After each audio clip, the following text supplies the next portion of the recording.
In September 1991, high up in the Ötztal Alps, in an area in Italy near the Austrian border, two German hikers stumbled upon a shocking discovery.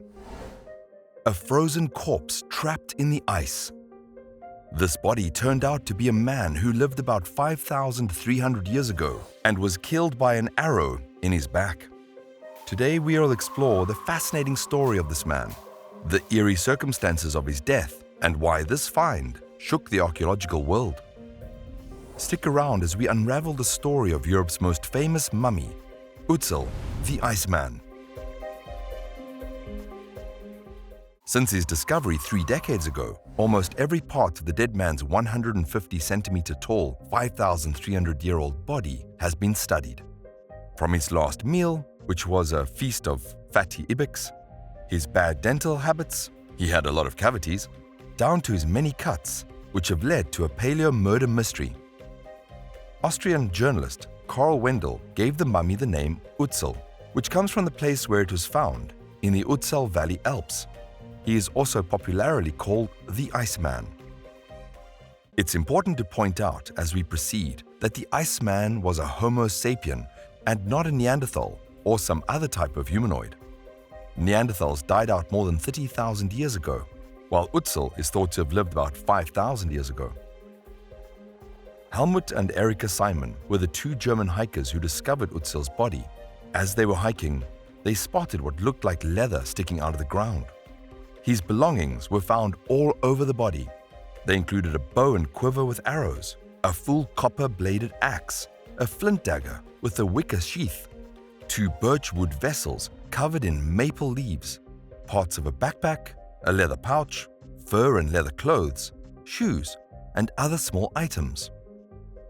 The leathery remains of Ötztal the Iceman quickly became a worldwide sensation.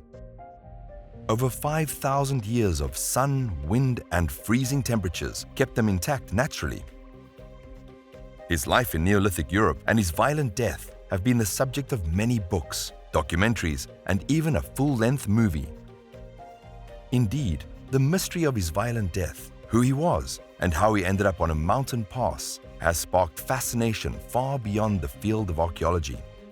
Both scholars and the general public gravitated to a disaster theory in which Ötztal had climbed the slopes of the Tisenjoch, where he was mortally wounded in an armed attack, either on the way or on the pass.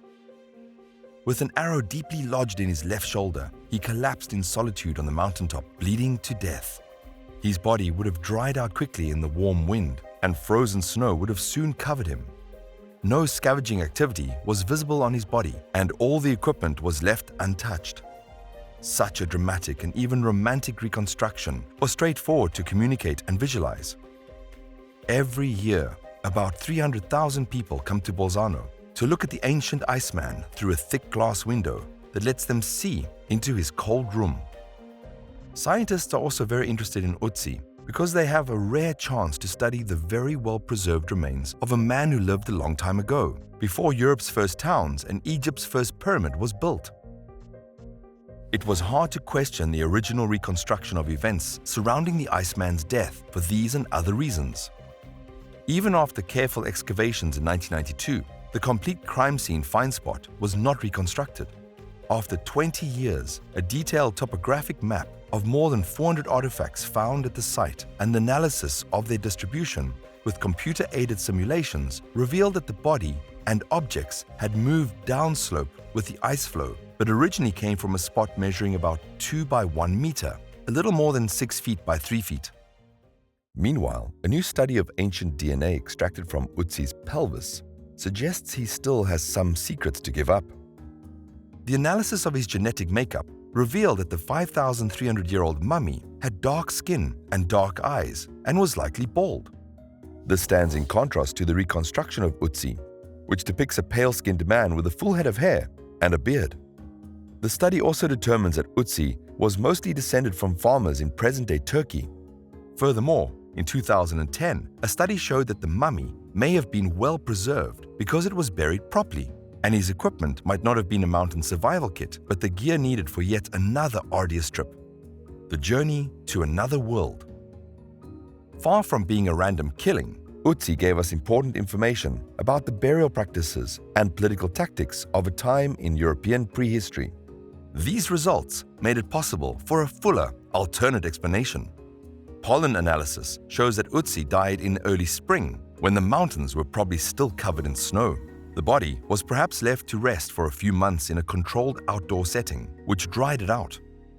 When the pass could be reached, Ötzi may have been buried officially on top of the mountain to show that the tribe had political power over the area. The grave was dug into snow and ice, and the contents was partially spread out by ice floes until recent changes in the weather brought them to light. This interpretation explains many strange things, like the unexplained way he kept his body alive, the unfinished arrows, the shoes that weren't made for climbing, and the heavy gear he was said to have carried. This new interpretation is informed by social theory, which is opposed by Ötzi's original research group, which still favors the disaster theory. Archaeologists have taken thousands of samples and used high-tech lab tests to examine Ötzi's bones. He is now the most studied mummy in history. There is almost general agreement that the mummy is not a human artifact, like Egyptian dynastic mummies. The amazing state of preservation of Ötzi's body has been, and still is, a key point since it was found. The fact that the mummy is in much better shape than more recent bodies found in similar ice shows how important it is. An examination of Ötzi's skin and underlying organs showed that he quickly dried out while exposed to circulating air. He was later covered in ice. Aeolian desiccation may be due to natural or intentional processes. Beyond the details of Ötzi's preservation and burial, his discovery throws new and unexpected light on Copper Age societies. Healed wounds like a hand dagger cut and the fatal arrow shot, possibly along with a blow to the head, show that there was regular combat and a variety of weapons were used. Based on the gut pollen content, it looks like Ötzi moved at different heights, which fits the idea of squad raiding conflict. The foods that Ötzi the Iceman ate show that he lived an entirely agricultural and pastoral life, but one that was still deeply connected to the wild. Daily village life is suggested by ingested cereals, possible cheese residues, and pottery grains mixed in the food, and by goat and cattle skin in the associated garments. But the last meat he ate was from deer and ibex that he had killed. These wild animals helped him make other parts of his outfit. He wore a cap that was probably made of bearskin. He also had a marble bead as an ornament. The stone and metal parts of these artifacts match those found in graves from the same period in the floodplains.